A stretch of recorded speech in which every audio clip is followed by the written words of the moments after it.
Let's cover branding the software. You might have already created your ad, and now it's time to brand the actual software content. The order you do creating the ad and brand the software is totally up to you. I generally create my ad first, but we'll brand the software here in this video. So start by branding the software. You'll notice that there is already information here, and this is what was branded on it the last time. It saves it from the last work. You will have some buttons and such as here in the next step. Let's go ahead and go over to that, and it'll become a lot clearer. So we'll modify the settings. Okay, the button 1 text. Let's go ahead and refer, if you haven't so far, refer to the help docs to get an idea of what each one of these sections does. Right now, all I'm going to do is cover the content of the sections. You can hover over and get a little information in the help areas here. All right, so you got a button on the software. Actually, there's 2 buttons below the actual control panel. And here I have entered in a free autoresponder account, the URL for that button.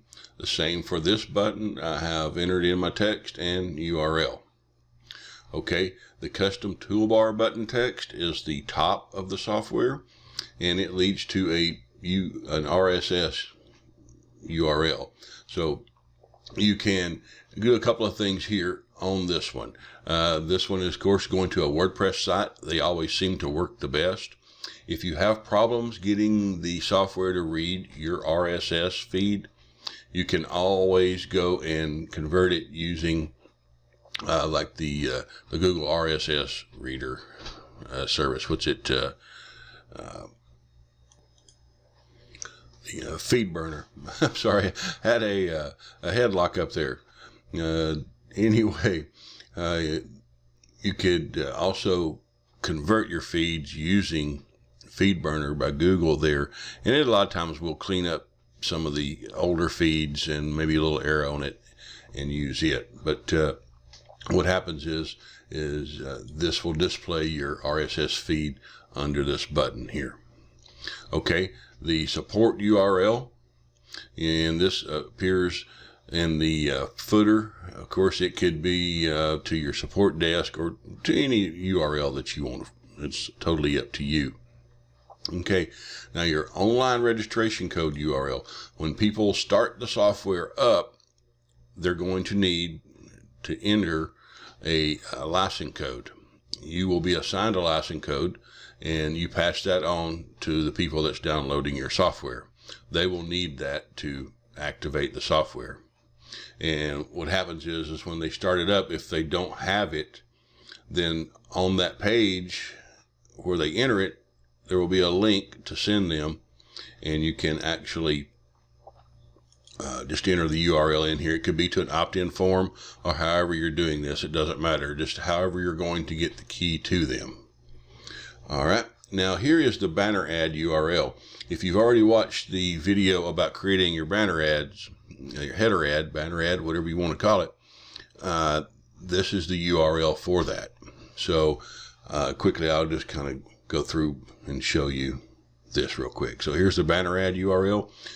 You will upload the created ad to your web host, to a folder. Doesn't matter, you create it and get the URL, go to it to make sure everything's working right, enter the URL in here. So we're going to update this data, and we're going to return to this main menu, and I'm going to go back here to create advertisement just to show you next step. So here is that URL that we just talked about. Once you change it, it'll be here. It's just here for actually for your reference, for your help. That's all. All right, that really covers branding the software. And what you can do is, I'll show you real quick here. Let's go back here, and there is the current information. Let's go ahead and go back here to modify settings. I'm going to open up the software here, and you'll see there are the two buttons that we talked about. And of course, here's your header ad and the button for your RSS feed. And you'll notice it pops up. This can't be modified as far as colors and such. It's the way it is. So whatever feed you enter in, that is how it's going to look. There is no modifying the actual colors. Maybe later on, but not at this point. And that's really about it. Once you brand it, you'll be branding this link, this button, and this button, and the ad. All right, that concludes this video. Hey, thanks for watching.